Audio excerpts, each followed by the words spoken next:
السلام علیکم ناظرین، اس وقت جو ویڈیو آپ لوگ دیکھ رہے ہیں یہ 7ویں آسمان پر بنا ایک مقدس گھر ہے۔ 70,000 فرشتے اس گھر کا طواف کر رہے ہیں۔ یہ گھر کس نے بنایا ہے اور معراج کی رات آپ صلی اللہ علیہ وسلم نے 7ویں آسمان پر کیا دیکھا تھا؟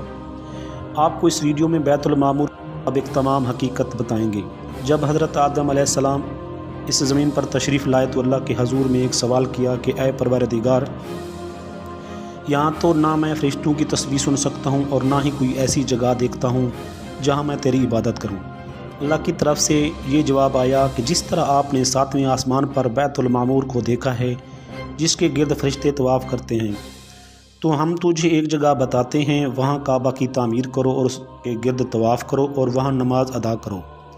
حضرت جبرائیل علیہ السلام نے حضرت آدم علیہ السلام کو اس جگہ لے کر گئے اور وہاں حضرت جبرائیل علیہ السلام نے اپنے پر مار کر 7 زمینوں کی بنیاد ڈال دی، پھر چاروں طرف دیواریں بلند کر دیں اور اس خانہ کعبہ کی تعمیر حضرت نوح علیہ السلام نے کی اور اس کے بعد تعمیر حضرت ابراہیم علیہ السلام نے مکمل کی، جس کو آج ہم خانہ کعبہ کہتے ہیں۔ اب سوال یہ آتا ہے کہ 7ویں آسمان پر وہ مقدس گھر کیا ہے جس کی مشابہت حضرت آدم علیہ السلام نے خانہ کعبہ کی تعمیر کی؟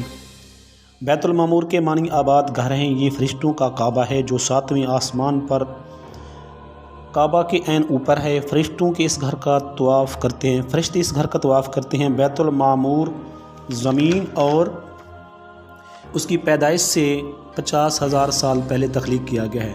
روایتوں کے مطابق ہر روز 70,000 فرشتے عبادت اور طواف کے لیے آتے ہیں اور ایک طواف کے بعد ان کی قیامت تک دوبارہ موقع نہیں ملے گا، اور اسی طرح ہر روز نئے 70,000 فرشتے آ جاتے ہیں۔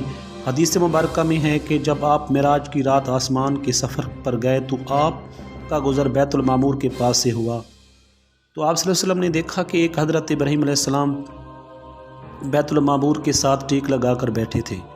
روایت یوں ہے کہ نبی صلی اللہ علیہ وسلم نے فرمایا، پھر مجھے 7ویں آسمان پر لے کر جایا گیا، وہاں ایک ادھیڑ عمر کے بزرگ بیت المعمور کے دروازے کے قریب ایک جگہ کا ٹیک لگا کر بیٹھے تھے۔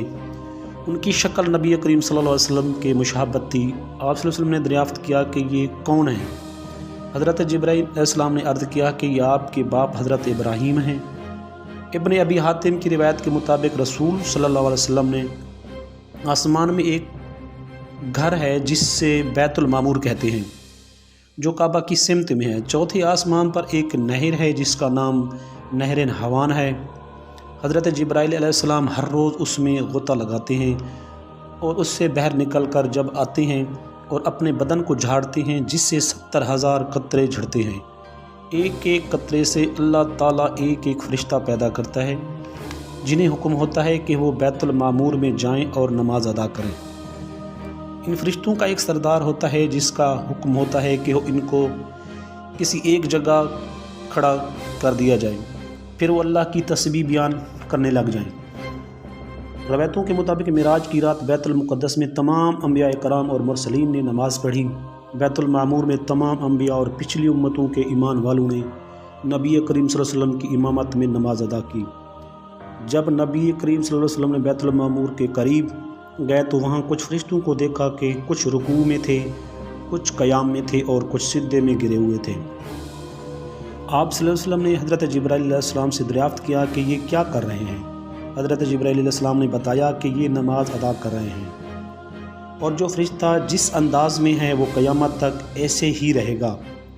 آپ صلی اللہ علیہ وسلم کو عبادت اتنی پسند آ گئی کہ آپ صلی اللہ علیہ وسلم نے اللہ سے اپنی امت کے لیے نمازوں کا تحفہ مانگا۔